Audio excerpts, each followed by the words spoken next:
네, 해커스 한국사능력 검정 시험 시대별 기출문제풀이 심화편, 이제 주제 통일 신라와 발해 편으로 넘어왔습니다. 문제풀이 지속해 보겠습니다.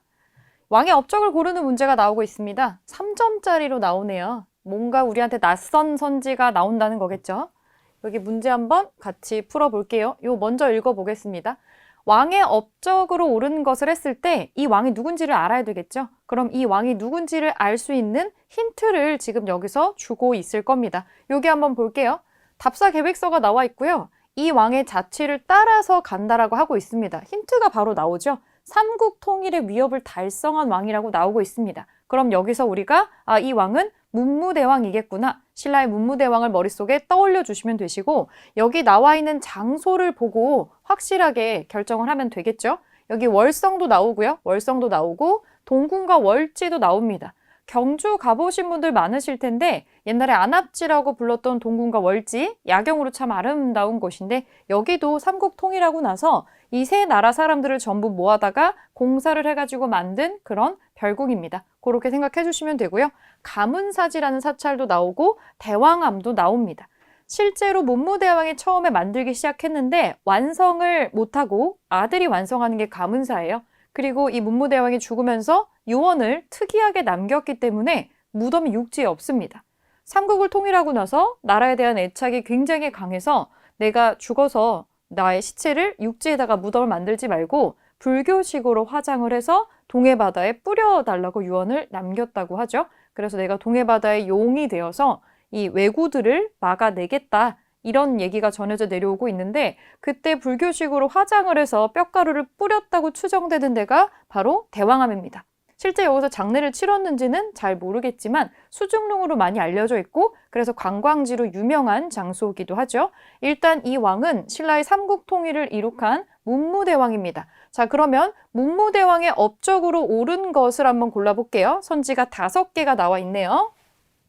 1번부터 보겠습니다. 국가적인 조직으로 화랑도를 개편했다. 네, 화랑도를 개편한 신라왕은 좀 앞쪽에 나왔었죠. 이거는 진흥왕이에요. 이거는 진흥왕이니까 해당 사항이 없습니다. 진흥왕이고 2번 지방관을 감찰하고자 외사정을 파견하였다. 이게 아마 3점짜리인 이유는 이 유난히 이 외사정에 관련된 문제를 학생들이 되게 어려워하는 경향이 있는데 좀 낯설어서 그렇겠죠. 이 글자에 사실은 다 힌트가 들어가 있어요. 지방관을 감찰을 한대요. 문무대왕은 삼국을 통일합니다. 그러면 땅이 넓어졌겠죠? 땅이 넓어졌다는 건 이제 지방에서 먼 데까지 봐야 된다는 뜻이에요. 영토가 확장됐기 때문에 지금같이 뭐 CCTV가 있었던 시기도 아니니까 지방에 있는 어떤 집안에 기반한 세력들이 혹시라도 반란을 일으키거나 뭔가를 하면 안 되겠죠. 그러면 지방을 감찰하고 왕권을 강화시켜야 할 겁니다. 그래서 지방간을 감찰하기 위해서 뭔가를 파견을 했겠죠. 잘못된 거를 바로 잡는다라는 뜻인데 이 사정이라는 단어 자체가 여기 외라고 하는 글자는 바깥 외를 씁니다. 그러면 지방 쪽에서 바깥쪽에서 잘못된 거를 바로 잡는다라는 거니까 지방간을 감찰을 하고 중앙으로 힘을 모은다라는 뜻이 되는 거죠. 그래서 문무대왕은 통일을 하고 영토를 확장했으니까 이렇게 요 업무가 나오는 게 당연한 거겠죠. 요거하고 문무대왕의 영토 확장, 통일 같이 연결해서 꼭 기억을 해주고요. 일단 정답은 2번인데 나머지 3, 4, 5번을 좀 보겠습니다. 2차돈의 순교를 계기로 불교를 공인한 거는 한참 앞의 얘기죠. 지금 이거는 삼국을 통일한 신라 중대 얘기를 다루고 있는데 이거는 앞부분의 얘기입니다. 이 2차돈의 순교를 계기로 불교를 공인한 거는 법흥왕이 나오는데 상대 시기에 신라 상대 시기의 왕이죠. 이거 아니고요. 그리고 인재등용을 위해서 독서 삼품과를 실시하였다. 이 독서 삼품과는 원성왕이 하는 거예요. 이거는 신라 하대로 넘어갑니다. 이거는 문무대왕 뒤쪽에 나오는 왕이네요. 시기적으로 안 맞고요. 자장의 건의로 황룡사 구축 목탑을 건립하였다. 황룡사라는 사찰을 처음에 만들기 시작한 거는 진흥왕인데 여기에 그 80m가 넘었다는 그 황룡사 구축 목탑을 세운 거는 선덕여왕입니다. 시기적으로 앞서 있죠. 이것도 해당 사항이 없어요. 정답은 2번으로 찾아주면 되겠습니다. 생각보다 이 문제가 선지가 종종 나오는데 우리가 그냥 이론 정리할 때는 스치듯이 지나가는 부분에 있어서 좀 더 헷갈리는 것 같아요. 이거를 왜 만들었는지를 생각을 해보고 지방관을 감찰한다는 건 땅이 커졌다라는 뜻도 되고요. 그리고 중앙에 힘을 모은다는 뜻도 됩니다. 요걸 같이 기억을 해주시고 답을 2번으로 찾아주면 될 것 같아요. 1번에 2번으로 답 찾았고요. 아래로 내려가 보겠습니다. 2번 문제 볼게요. 네, 2번 이것도 왕에 대한 업적 설명으로 맞는 거 옳은 거 찾는 문제입니다. 한번 찾아보겠습니다. 용이 검은 옥대를 바쳤다. 검은 옥대를 바쳤다. 허리에 차는 걸 옥대라고 해요. 왕이 놀라고 기뻐하여 일단 용 얘기가 지금 나오고 있고요. 용이 뭘 갖다가 바쳤대요. 이 왕이 누굴까? 오색 비단 그 목으로 보답하고 사람을 시켜 대나무를 베어서 바다로 나오자 산과 용은 호련히 사라져 보이지 않았다. 그래서 왕이 어디에 머물렀냐면 가문사에 머물렀다고 나오고 있습니다. 힌트가 나오네요.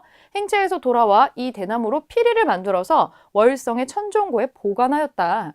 이 피리를 불면 적병이 물러가고 병이 나으며 가물 때 비가 오고 비가 올 때 개며 바람이 잦아들고 파도가 평온해졌다. 이를 만파식적이라고 부르고 국보로 삼았다. 삼국유사에 나오는 얘기입니다. 만파식적 얘기는 한 번쯤 들어보셨을 텐데 가문사, 용 얘기, 만파식적 나오는 거 보니까 이거는 신문왕 얘기입니다. 문무대왕이 통일을 하고 나서 그 아들인 신문왕이 이제 아버지가 만들어 놓은 통일의 업적을 이어받아서 체제를 상당히 정비시키는 사람이에요. 그 과정에 나오는 이야기가 바로 요 얘기인데 가문사가 나오면 이 가문사랑 연관된 왕을 2명을 머릿속에 떠올려 주시면 돼요. 문무대왕이랑 신문왕입니다. 그래서 시기적으로 어떤 시기 문제인지를 앞뒤로 봐주시면 됩니다. 자, 이거는 신문왕이니까 신문왕이 한 일에 대해서 옳은 거를 골라보면 되겠어요. 병부와 상대 등을 설치하는 거는 한참 앞에서 이미 한 겁니다. 버풍왕이 하는 거거든요. 요거 아니에요. 이사부를 보내서 우산국을 복속한 거는 여기 앞부분에서 지증왕이 했었던 일입니다. 전보다 훨씬 앞선 시기 일이네요. 마립간이라는 칭호를 처음 사용하였다. 이 마립간은 신라만 사용했었던 방언 같은 거예요. 그래서 우리가 거서간, 차차웅, 이사금, 마립간 이런 게 있었는데 지증왕 때 이제 중국식으로 왕이라고 쓰기로 했었죠. 그래서 요 시대는 이 왕을 쓰고 나서도 한참 뒤의 시기입니다. 훨씬 앞선 시기고 마립간을 처음 쓴 왕은 뇌물 마립간으로 나옵니다. 요거 앞선 시기니까 아니에요. 매소성 전투에서 당의 군대를 격파하였다. 당나라 군대를 격파를 해서 이 매소성이라는 지명이 머릿속에 떠올라야 되는데 우리가 나당연합군이 있었죠. 삼국통일전쟁이 나오고 삼국통일전쟁에서 신라하고 당나라가 연합을 했는데 백제 멸망 그리고 고구려 멸망 각각 부흥운동도 한 번씩 일어났었어요. 그리고 나서 당나라가 약속을 어기죠. 애초에 약속을 어기고 신라가 통치해야 되는 땅에 들어와서 뭔가를 자꾸 설치하려는 그런 걸 보여요. 그러니까 한반도를 지배하려는 야욕을 보이니까 마지막에는 신라와 당나라가 사이가 안 좋아져서 서로 싸우게 됩니다. 그래서 신라가 한반도에서 당을 몰아내려고 했던 전투가 여러 번 있었는데 대표적인 전투가 매소성 그리고 기벌포라는 지명을 기억을 해주시면 돼요. 그래서 요거를 다 치러서 당의 군대를 격파하는 것이 이제 문무대왕의 업적이고요. 이 당나라 군대를 몰아내면서 진정한 의미의 삼국 통일을 완성을 하게 되죠. 신문왕보다 더 앞선 시기죠. 아버지의 업적입니다. 요건 아니고. 자, 5번 볼게요. 김흠도를 비롯한 진골 귀족 세력을 숙청하였다. 요게 지금 신문왕이 한 일로 맞는 건데 김흠돌이 누구냐면 신문왕의 장인어른이에요. 장인어른이자 진골 귀족 세력의 어떤 거두와도 같은 사람이었는데 김흠돌의 난이라는 게 있어요. 신문왕이 먼저 한 게 뭐였냐면 아버지가 삼국 통일을 해놔요. 그럼 아직 혼란스럽죠. 고구려 사람, 백제 사람, 신라 사람 있고 자기 내부에서도 귀족들끼리의 다툼도 있고 정신이 없어요. 그래서 왕권을 좀 강화시키고 안정적으로 끌고 가기 위해서 왕권을 강화하는 여러 가지 정책을 합니다. 왕의 힘이 강해지려면 귀족의 힘을 눌러야 돼요. 그래서 대표적인 어떤 본보기로 삼았던 사람이 이 김흠돌이에요. 본인의 장인이기도 했고 여러 가지로 좀 이렇게 쓰기 쉽지 않았을까 싶은데 이 김흠돌의 난에 대해서는 기록이 엄청 간략해요. 난을 일으키려다가 들켜서 뭐 숙청당했다 이런 기록이 끝인데 그래서 이거는 신문왕이 만들어낸 얘기다. 만들어낸 사건이다. 이런 얘기들도 있습니다. 어쨌든 김흠돌이 나오면 진골귀족의 세력을 누르고 왕권을 강화하려고 했었던 신문왕의 업적이다. 기억해 주시면 되고 이번에는 5번으로 찾을 수가 있는 거겠죠. 네, 다시 위로 올라가 보겠습니다. 3번 문제 풀어볼게요. 3번. 빈출이라고 나옵니다. 빈출이 나오는데 자주 나온다는 뜻이겠죠. 가에 들어갈 내용으로 옳은 것을 지금 찾아볼게요. 가을 한번 보겠습니다. 땡땡왕이라고 나오네요. 무슨 웹툰 기획안인데 땡땡왕, 왕권을 강화하다. 이 왕이 누군지는 모르겠지만 힌트를 1, 2, 3화를 보겠습니다. 진골 귀족인 김흠돌의 반란을 진압하다. 우리 방금 봤던 거잖아요. 이 사람 무슨 왕이겠어요? 네, 왕권을 강화하려고 했었던 신라의 신문왕이겠죠? 신문왕 얘기입니다. 국학을 설치해서 인재를 양성하다. 이 신문왕이 정말 대단한 사람인 게 뭐냐면 귀족들을 힘으로 눌러버려요. 이거는 복종을 억지로 이끌어낸 거죠. 그런데 앞으로 내가 나라를 이끌어감에 있어서 인재들이 들어오려면 억지로 나를 따르면 안 돼요. 자발적으로 나한테 복종을 하게 해야 됩니다. 그래서 했던 게 인재를 양성하는 그런 학교를 세우는 거죠.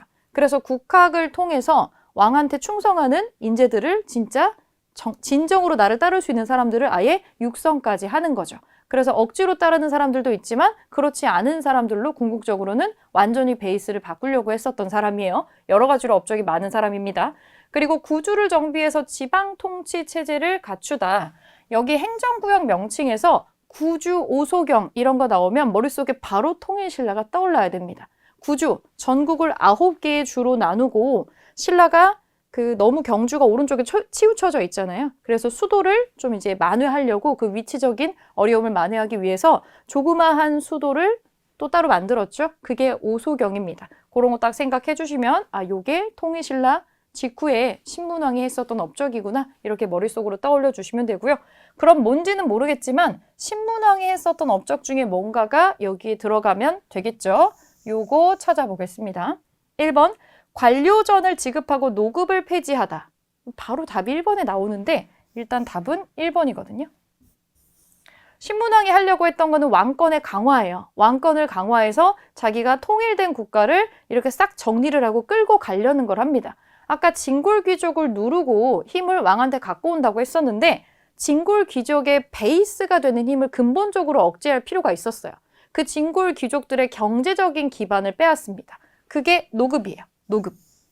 관료조는 뭐냐면 나라에서 주는 이제 월급 같은 거고요. 이 노급은 원래 뭐였냐면 우리가 흔히 나라의 녹을 먹는다 이런 말 많이 하잖아요. 이 나라의 녹을 먹는다. 그런데 노급이 특히 뭐냐면 나라에서 일한 대가로 주는 녹이라고 하는 것을 아예 요 시대에는 읍으로 주는 거예요. 이게 우리가 행정구역을 지칭할 때 읍, 동, 면 이렇게 할 때 있죠. 그 읍이거든요. 그냥 아예 어떤 한 지역을 준 거예요. 이거는 땅을 통째로 떼줬다라는 뜻이 아니고 어떤 땅에서 세금을 거두어 드릴 수 있는 권리를 줬다라고 보시면 돼요. 그 땅에서 원래는 나라가 거둬야 되는데 그냥 그 권한 자체를 녹봉으로 주는 거죠. 그래서 여기서 뭘 할 수 있냐면 그럼 그냥 땅에서 세금을 거둘 수 있는 권리니까 거기서 뭐 이렇게 쌀을 거둬서 그걸 가지고 먹고 살았구나 이렇게만 생각하는 게 아니라 옛날에는 세금을 종류를 여러 개를 내거든요. 그냥 땅에서 나오는 거, 땅 세금 내는 전세라는 것도 있고 그 지역에 특산물이 또 있어요. 공납이라고 특산물도 거둘 수 있고 제일 중요한 게 역이라는 게 있어요. 역. 이게 뭐냐면 노동력이에요. 여기에 사는 사람들에게 노동력을 징발을 할 수가 있는데 이거는 군사력으로도 지원을 할 수가 있거든요. 그러니까 실제로는 단순한 세금이 아닌 거죠. 여러 가지 권한을 통해서 이 귀족들의 세력에 탄탄한 기반이 되고 있었던 게 노급이에요. 그러면 귀족의 세력을 누르려면 노급을 폐지하면 됩니다. 노급이 부활한다면 무슨 뜻이겠어요? 왕의 힘이 약해지고 귀족의 힘이 다시 강해졌다라는 뜻입니다. 신문왕은 왕권 강화를 했었던 사람이라 노급을 폐지하고 왕의 힘을 올리는 데 힘썼어요. 그래서 1번으로 바로 답이 나오는 거고 오답 처리 한번 해보겠습니다. 마립간 칭호 처음 사용하는 거 조금 더 앞으로 넘어가야 되죠. 뇌물 마립간 때니까 아니에요. 이사부를 보내서 우상국을 복속시키는 거는 지증왕 때 한 일입니다. 이것도 아니죠. 화랑도를 국가적인 조직으로 개편한 사람은 진흥왕이에요. 진흥왕. 2차 도원의 순교를 계기로 불교를 공인한 사람은 버풍왕입니다. 버풍왕. 그래서 앞에가 다 앞선 시기 거라는 게 나왔고 정답은 1번으로 찾을 수가 있었습니다. 네, 4번 문제로 넘어가 보겠습니다. 4번 볼게요. 아래로 다시 내려가겠습니다. 네, 4번 문제 풀어보겠습니다. 교사의 질문에 대한 학생의 답변으로 옳은 것은 이와 같은 중앙 통치 체제를 운영한 국가의 지방 통치에 대해 발표해 볼까요? 라고 칠판에 뭐가 써 있습니다. 이거 같은 중앙 통치 체제를 갖고 있었던 국가의 지방 통치에 대해서 발표를 옳게 한 거를 찾아보겠습니다. 중앙 통치 어떻게 했냐면 집사부라고 나옵니다. 총 14개의 중앙 부서가 있는데 중앙 부서가 상당히 많죠. 뭐가? 국가가 거대했다라는 걸 보여줍니다. 집사부가 나오고 14개 나오고 한다고 한다면 우리가 바로 통일신라를 떠올려 줄 수가 있을 건데 나머지 거 한번 볼게요. 이 집사부의 장관이 시중이에요. 왕의 명령을 받들어서 국정을 수행하는 약간 총리 같은 사람이라고 보시면 돼요.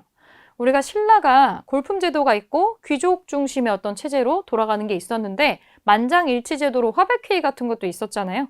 이런 귀족들의 대표 세력이 대표자가 상대등이라는 사람인데 통일신라를 만들고 나서 왕권을 강화하려면 뭔가 왕을 대리하는 직속 관리가 있어야겠죠. 상대등하고 겨룰 수 있는 그게 바로 요 시중이라고 보시면 됩니다.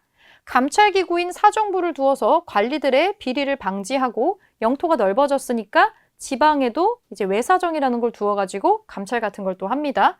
그리고 중앙의 교육기관으로 국학을 설치해서 나한테 정말로 왕에게 충성할 수 있는 진짜 정말 충신들을 길러내는 일도 하는 거죠. 이 모든 것은 왕권을 강화하고 중앙 집권을 하기 위해서 나오는 내용들입니다. 자, 요렇게 시스템 운영하고 있을 때 지방 통치, 통일신라의 지방 통치로 맞게 대답한 거 한번 골라볼게요. 전국의 주요 지역에 12목을 설치했다. 이 12목 설치가 나온다면 고려시대고요. 고려시대에서도 성종입니다. 고려 성종.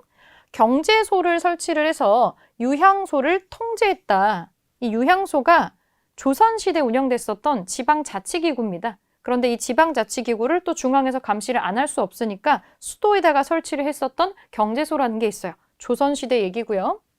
국경지역인 양계에 병마사를 파견했다. 이렇게 양계라는 행정구역 명칭이 나오고 병마사라고 하는 직함이 나오면 이거는 고려다라고 보시면 됩니다. 고려 거. 상수리 제도를 실시해서 지방 세력을 견제했다. 이게 일단 정답인데요. 상수리 제도라고 하는 건 뭐냐면 지방의 유력 세력, 그러니까 귀족이겠죠. 진골 귀족들이 일정 기간 동안 수도에 머무는 겁니다. 약간의 인질처럼 반란을 꿈꾸거나 그러지 못하게 그래서 경주에 조금 잡아놓는 제도를 상수리 제도라고 하는데 이렇게 운영을 할 수밖에 없는 거죠. 통일신라의 영토가 커졌으니까 감시를 제대로 할 수가 없으니까 이런 장치를 해놨다라고 보시면 되겠습니다. 정답은 4번인데 마지막 5번 체크해보면은 각 도에 관찰사를 보내서 관할 고을의 수령을 감독했다. 요거는 조선시대 얘기입니다. 그래서 요것도 아니겠죠. 정답 4번으로 찾아주면 될 것 같습니다. 4번 여기까지 마무리할게요. 다음 페이지로 넘어가 보겠습니다. 5번 문제 한번 볼게요. 5번. 행정구역 관련된 문제가 지금 또 나오고 있는데 지도와 같이 행정구역을 정비한 국가에 대한 설명으로 옳은 것을 보기에서 고른 것은 이거 3점짜리 문제예요. 여러분 지금 우리가 푸는 기출문제가 심화편이잖아요. 심화편의 특징이 뭐냐면 행정구역을 지도랑 같이 이렇게 보여주면서 물어보는 문제가 심화편에 나와요. 주로 나오는 가장 난이도가 높은 문제 중에 하나라는 뜻이겠죠. 요거 한번 보겠습니다. 지도를 보자마자 아셔야 돼요. 지도를 보자마자.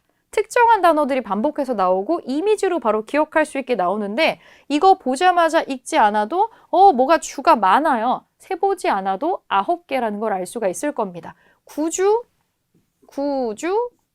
오소경이라고 나와요. 구주, 오소경이 나오면 통일신라입니다. 지금 영토를 보시면 완벽하게 한반도를 다 차지한 거는 아닌데 상당히 많은 영역을 차지를 하고 있어요. 금성, 경주가 나옵니다. 수도죠. 신라의 수도입니다. 그래서 신라의 수도가 상당히 치우쳐져 있고 삼국 통일을 하면서 영토가 넓어진 게 보여요. 그래서 구주, 오소경으로 영역이 확대가 됐고요. 행정구역을 개편을 한 게 지금 나옵니다. 자, 통일신라 얘기예요.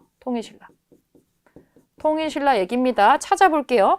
구서당 10정의 군사 조직을 운영하였다. 뭐가 많죠. 구주, 오소경 했으니까 이 구서당 10정의 군사 조직은 뭐냐면 구서당이 중앙이고요. 10정이 지방군이에요.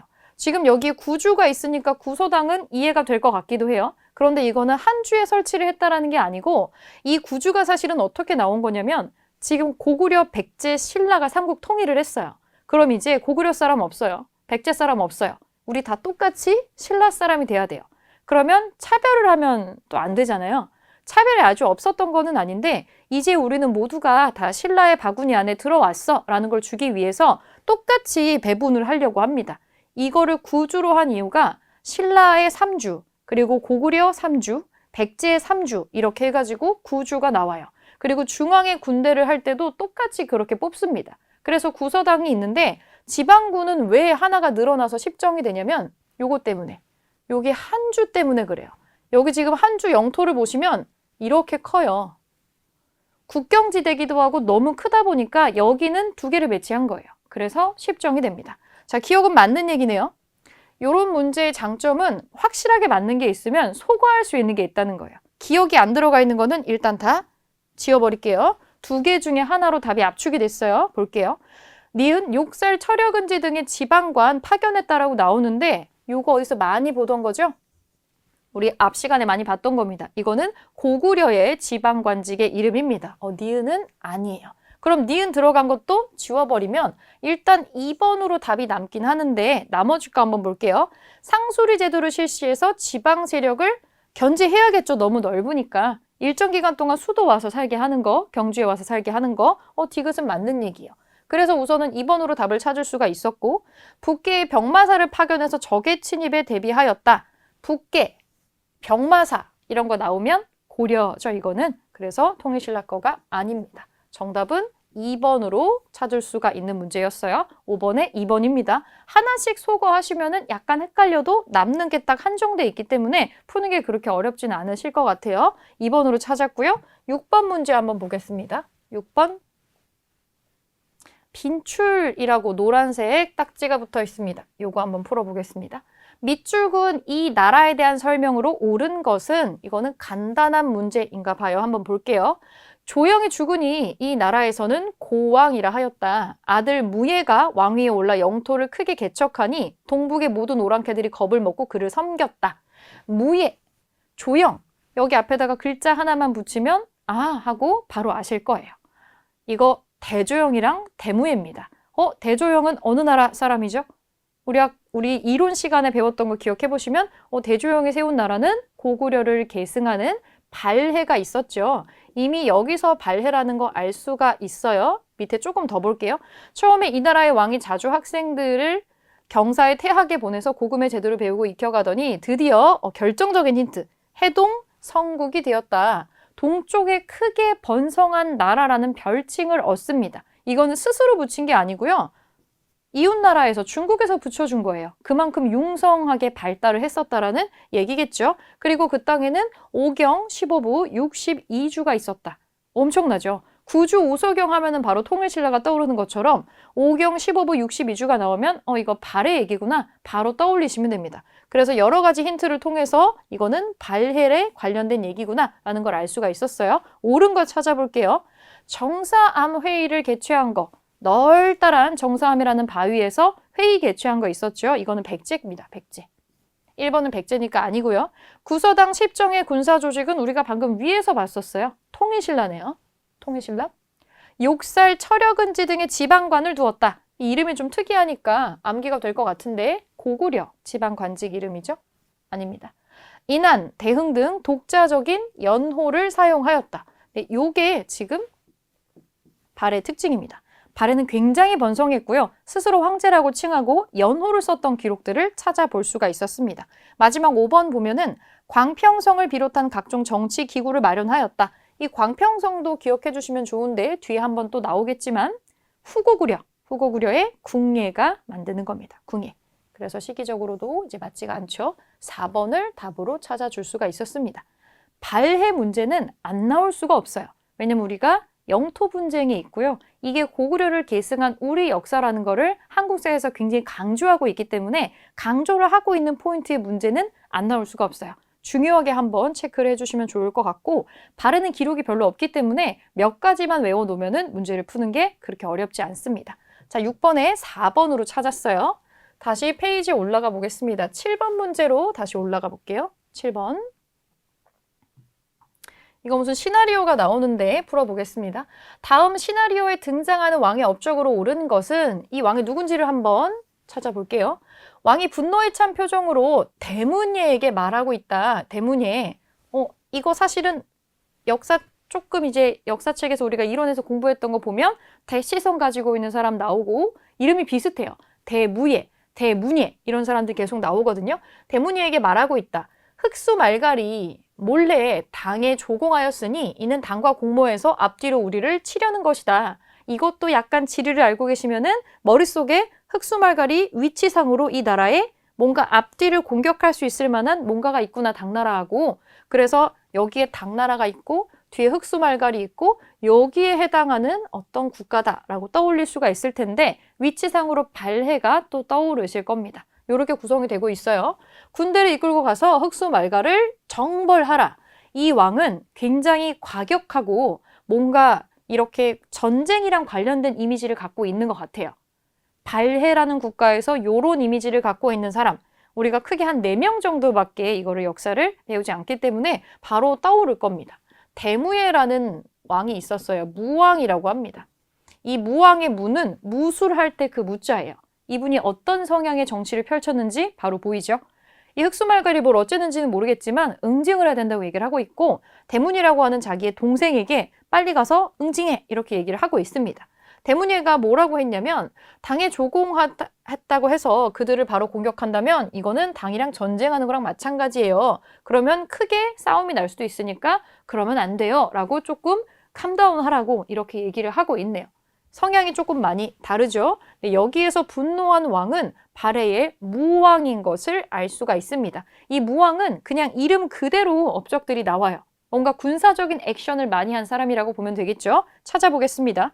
장문휴를 보내서 당의 등주를 공격하였다. 충분히 연상시킬 수 있는 업적이죠. 일단 1번이 바로 맞는 내용이 나옵니다. 답은 1번인데 나머지 오답 처리해 볼게요. 구서당 10정의 군사 조직을 갖추고 있었던 거는 통일신라입니다. 통일신라. 사비로 천도하고 국호를 남부여로 고쳤다. 이거는 백제 성왕에 해당하는 얘기입니다. 백제 성왕이고요. 지방관을 감찰하고자 외사정을 파견하였다. 요 같은 얘기죠. 통일신라고요. 고구려 유민을 모아서 동모산에서 나라를 세웠다. 건국에 대한 얘기니까 이거 전의 임금입니다. 최초로 발해를 세운 대조영에 관련된 얘기죠. 고왕이라고 불리는. 그래서 답은 1번으로 찾아줄 수가 있었어요. 네, 8번으로 내려가 보겠습니다. 8번. 이것도 무슨 왕의 업적을 찾는 문제네요. 요거는 3점짜리로 들어가 있습니다. 한번 찾아보겠습니다. 가 왕에 대한 설명으로 옳은 것은 발해에 이 왕이 사용한 연호이다. 대흥이라는 연호를 썼대요. 발해 역사를 이론으로 공부하신 분은 이 사람 누구네? 라고 바로 또 알 수가 있을 텐데 이 왕의 딸인 정효 공주의 묘지석에 기록된 이 연호와 황상이라는 칭호는 발해의 자주성을 보여주는 사례이다. 대흥이란 연호를 쓰고 딸이 정효공주로 나오는 발해의 왕은 문왕입니다. 문왕. 정효공주도 나오고요. 정혜공주도 나와요. 이것도 같이 기억해 두시면 좋을 것 같아요. 일단 발해 문왕인데요. 문왕에 대한 설명으로 옳은 것을 골라보겠습니다. 부견의 왕을 신하로 봉하였다. 사실 이 문제가 3점짜리에 있는 거는 여러분들이 거의 처음 보는 선지가 있지 않았을까 싶어요. 1번 선지였을 것 같은데 부견의 왕을 신하로 봉하였다. 전혀 모르겠는 문장 아니었나요? 이거는 누구냐면 고구려의 장수왕 얘기예요. 고구려의 장수왕.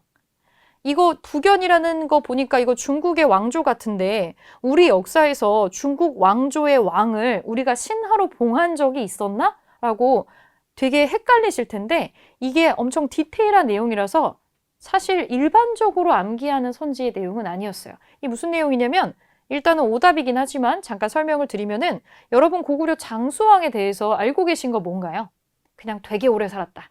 뭐 평양으로 천도했고 한강을 차지했다. 이런 거 많이 기억하고 계시죠? 사실은 장수왕은 아버지인 광개토대왕한테 가려가지고 업적이 많이 축소되어 있는 사람이에요. 진짜 대단한 사람이거든요. 일단 무지 오래 산 것도 맞고요.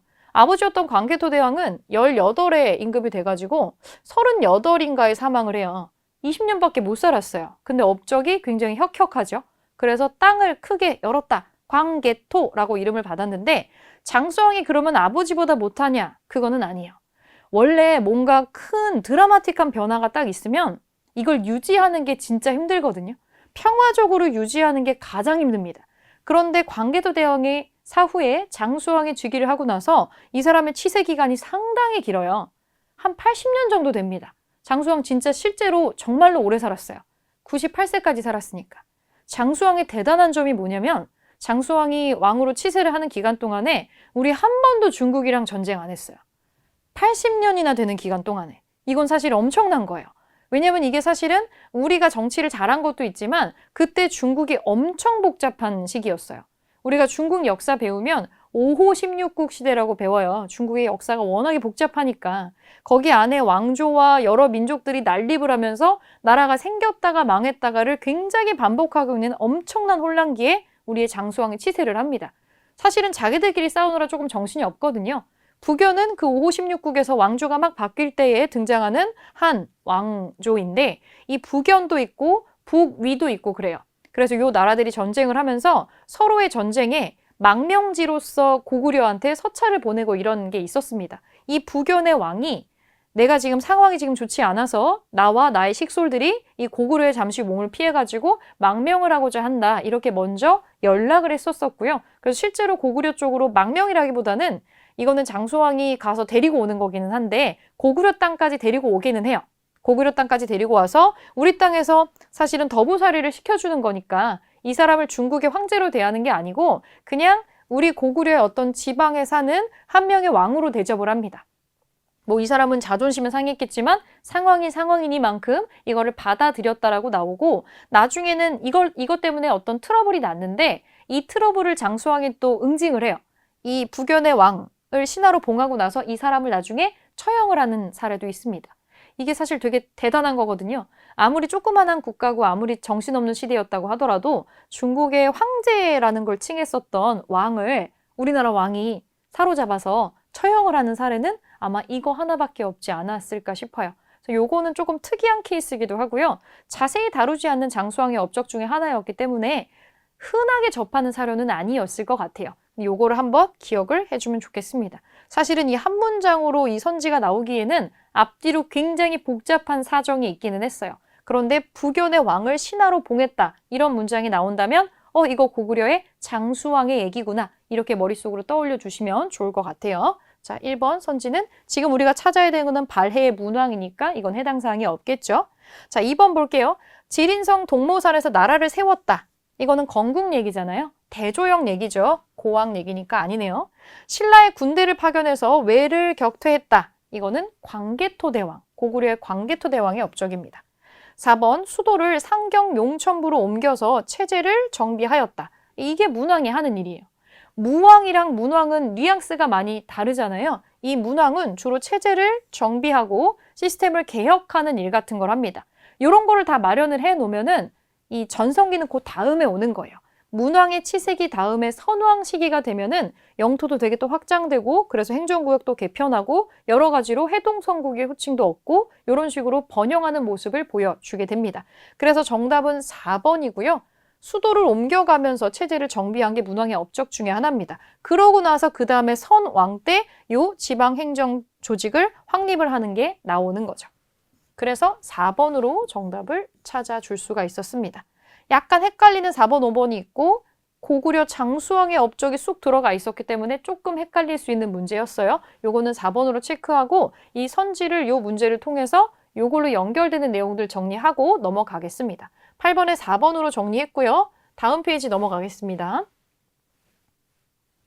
네, 여기 4번 통일신라와 발해 주제에서 마지막 페이지가 될 것 같은데 9번부터 12번까지 문제 풀어보겠습니다. 가 국가에 대한 설명으로 옳은 것은 이 글은 양태사가 지은 밤의 다듬이 소리를 듣고 라는 한시로 정효공주 나오네요. 이 정효공주가 나오면 이거는 발해의 문왕이구나 라고 떠올려 주시면 됩니다. 정효공주하고 정혜공주 이 서로 자매입니다. 같이 나온 사람 중에 하나인데 그래서 이 나라의 한문학 수준을 보여주는 대표적인 사례입니다. 이 시에는 문왕 때 일본의 사신으로 파견된 그가 다듬이 소리를 듣고 이 고국을 그리워하는 마음이 잘 표현되어 있습니다. 이 국가는 발해죠. 발해. 사실은 이거를 읽지 않아도 상관은 없어요. 이게 발해라는 것만 인지하시면 됩니다. 자, 한번 찾아볼게요. 발해에 대한 설명으로 옳은 것을 찾는 겁니다. 교육기관으로 주자감을 설립하였다. 바로 1번에 답이 있습니다. 주자감이란 기관이 있었어요, 실제로. 일단 1번이 답인데 오답 처리해 보겠습니다. 골품제라는 엄격한 신분제를 마련하였다. 골품제라고 하면 신라죠. 이거는 신라입니다. 정사암에 모여서 국가의 중대사를 논하였다. 정사암 회의라고 하는 귀족회의를 갖고 있었던 건 백제입니다. 백제. 관리 선발을 위해 독서 상품과를 시행하였다. 이거는 통일신라 때 원성왕이 하는 거고요. 원성왕. 청영각과 보문각을 설치해서 학문 연구를 장려하였다. 요거 이름을 좀 기억해 주면 좋을 것 같아요. 요거는 고려시대 일이고요. 예종 때 했던 일입니다. 예종. 그래서 정답은 1번으로 찾을 수가 있겠어요. 정답보다는 오답이 살짝 헷갈릴 수 있는 문제였습니다. 9번에 1번으로 찾고 10번으로 내려가 보겠습니다. 10번. 네, 또 국가 찾는 문제가 나오고 있어요. 이번엔 옳지 않은 것을 찾는 거네요. 가 국가에 대한 설명으로 옳지 않은 것은 답사계획서입니다. 이 국가의 유적과 인물을 찾아가는 건데 여기 일단 내용을 봤을 때 이렇게 지명만으로는 모를 수가 있겠네요. 전혀 처음 듣는 것일 수도 있어요. 조금 더 읽어보겠습니다. 서고성터가 있고요. 중경 현덕부, 중경이란 표현이 지금 나오고 있고요. 용두산 고분군의 거니까 정효공주가 나옵니다. 정효공주가 누구의 딸이었죠? 발해 문왕의 딸이었습니다. 그렇다면 이거는 발해군요. 여기 중경이라고 하는 지역의 명칭도 발해에서 썼던 거니까 발해라고 하는 걸 찾을 수가 있었습니다. 옳지 않은 것을 골라볼게요. 중앙군으로 구서당을 편성하였다. 중앙군으로 구서당을 편성하는 거는 통일신라 얘기입니다. 통일신라죠? 옳지 않은 게 바로 또 1번에 나와버리네요. 오답 처리해 볼게요. 중정대를 두어서 관리를 감찰하였다. 지금 나머지가 다 맞는 얘기라는 거잖아요. 실제 관리를 감찰하는 중정대라는 거를 두었습니다. 요거 발해 거 맞고요. 전성기에는 해동성국이라고 불렸다. 이게 발해의 대표적인 특징이죠. 요것도 맞고. 인안, 대흥 등의 독자적인 어떤 연호를 사용했다라고 하는 거. 발해의 대표적인 특징입니다. 오경 15부 62주의 지방행정 제도를 마련하였다. 그래서 상당히 거대한 영토를 갖고 있었다는 것도 발해의 특징이죠. 정답은 이제 옳지 않은 거 1번으로 찾아주면 되겠습니다. 10번에 1번이었고요. 네, 11번 문제 한번 보겠습니다. 다시 올라가서 11번 문제 풀어볼게요. 국가의 특징 찾는 문제에 밑줄 그은 이 국가에 대한 설명으로 옳은 것을 찾아보겠습니다. 이것은 일본 나라현 헤이조큐 유적에서 출토된 목간입니다. 이렇게 얇은 나무 판을 목간이라고 합니다. 요거는 여러 가지로 기록의 의미도 있고요. 어디에서 어디로 물건을 보낼 때 약간 택배 운송장처럼 끼워서 보내는 그런 거였다고 생각하시면 돼요. 일본에서 발견된 건데요. 목간에 보이는 고려라는 명칭을 통해서 일본은 이 국가를 고려, 즉 고구려를 계승한 것으로 인식하고 있었음을 알 수 있습니다. 목간 한번 볼게요. 고려에서 보낸 사절이 귀국하였으니 천평보자 2년에 10월 28일에 위계를 2단계 올린다. 고려에다가 이 일본이 사신을 보냈다고 되어 있는데 고구려를 계승한 국가인데 고구려는 아니다. 바로 그 뒤에 국가로 바로 발해라고 생각을 해주시면 되겠죠. 대표적으로 나오는 사료입니다. 이 고려가 표시되어 있는 요 목간, 요거 기억해 주시고요. 자, 그러면 옳은 거 찾아보겠습니다. 중정대를 두어서 관리를 감찰하였다. 발해의 대표적인 특징 중에 하나입니다. 관리 감찰기구로 중정대라는 거를 두어서 운영을 했었어요. 1번으로 또 답이 나와버리네요. 다른 거 한번 보겠습니다. 건원이라는 독자적인 연호를 사용하였다. 이거는 신라 때 한 겁니다. 버풍왕 때 쓰는 거라서 아니에요. 연호를 사용했다는 것 때문에 발해하고 헷갈릴 수 있는데 어떤 연호를 썼는 것까지도 기억을 해주셔야 되기는 합니다. 군사조직을 구서당 10정으로 편성하는 거는 이거는 통일신라 얘기였죠. 골품에 따라 관직 승진에 제한을 두었다. 이것도 신라 얘기네요. 상수리 제도를 시행해서 지방 세력을 견제했다. 이거는 통일신라 얘기입니다. 통일신라. 그래서 발해에 관련된 얘기는 1번으로 찾아줄 수가 있겠습니다. 네, 마지막 12번 보겠습니다. 12번. 가 국가에 대한 설명으로 옳은 것은 이 국가 뭔지 한번 봐야겠죠. 이런 답사보고서 형태가 많이 나와요. 왜 그러냐면 지금 우리가 찾으려는 이 나라가 뭔가 유적이나 유물로서 우리 역사하고 연결할 수 있는 특징을 갖고 있어서 이런 문제를 내는 거겠죠. 이거 한번 보겠습니다. 러시아 연해주 콕샤로브카성 일대라고 나옵니다. 여기에 온돌 유적이 있대요. 사실은 이게 뭔지 몰라도 돼요. 지도에서 이미 힌트가 다 나옵니다. 이 보라색으로 연보라색으로 칠해진 거 위치 한번 보세요. 동모산, 대조영이 여기다가 나라 건국했다라고 되어 있죠? 이거 발해 영토 지도입니다. 그렇다면 지금은 이 러시아 일대지만 여기에서 나오는 유적은 발해 유적이라는 거를 알 수가 있는 거겠죠? 자, 우리가 찾는 건 지금 발해입니다. 여기 온돌이 대표적인 것 중에 하나예요. 지금 우리가 영토 분쟁을 되게 많이 하고 있어요. 중국도 그렇고 러시아도 그렇고 우리 일본이랑도 영토 분쟁이 안 끝났는데 지금 고구려 역사하고 발해 역사를 보면은 중국은 고구려가 중국 역사라고 하고 있고요. 발해 영토 지역에서 러시아는 또 이 러시아 영토에 들어가는 이 역사를 자기네 거라고 또 하고 있습니다. 그런데 우리는 여기에서 이런 걸로 봤을 때 이거는 우리나라 역사가 맞아요 라고 얘기를 할 수 있는 증거들이 나오는 건데 대표적인 게 바로 우리 민족만이 썼던 온돌입니다. 온돌 유적이 지금 여기 나오는 거죠. 고구려 계통에 온돌 시설이 나왔다. 그리고 토기도 나왔다. 이런 걸 통해서 유물과 유적이 이것이 고구려의 이 후예들이 세운 나라임을 보여주고 있다라고 체크를 해주고 있습니다. 자, 발해입니다. 발해에 대해서 지금 찾아볼게요. 지방관 감찰을 위해서 외사정을 파견하였다. 이 외사정이 지금 또 나오는데 지방관을 감찰한다는 건 영토가 넓어졌다는 거였죠. 상수리 제도하고 같이 떠올려 주시면 될 텐데 마침 5번에 또 나오네요. 상수리 제도 시행해서 지방 행정 세력을 견제했다. 이거는 통일신라죠. 통일신라. 통일신라 지워줄게요. 지방을 통제하기 위해서 22담로를 설치하였다. 이거 백제 얘기입니다. 백제 무령왕이 하는 거죠. 웅진에서 백제 무령왕이 했던 거고요. 오경 15부 62주의 지방행정제도를 갖추는 게 요게 발해의 특징이죠. 이렇게 땅이 넓잖아요. 지금 여기에 잘린 부분도 엄청 커요. 되게 큽니다. 3번이 정답이고 4번 집사부 이외에 13부를 두고 행정 업무를 분담하였다. 이거 통일신라 얘기입니다. 그래서 요거 아니고 정답은 3번으로 찾아볼 수가 있겠습니다.